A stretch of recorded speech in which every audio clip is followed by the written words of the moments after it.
મારા એમાં ડાઘો હોય તો મારું પાણી પાસે જવું છું. ફોન કાઢવા આવ્યું પડશે.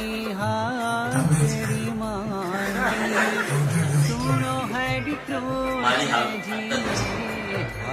અને આપ સૌ કૃપા કરજો.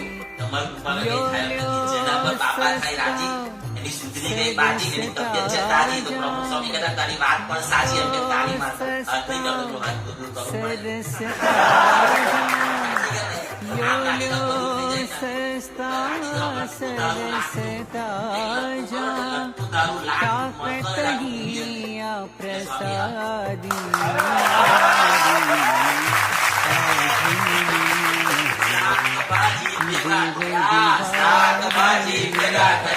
મહંત સ્વામીની પાસે ગયા. મહંત સ્વામીએ મહેર કરી.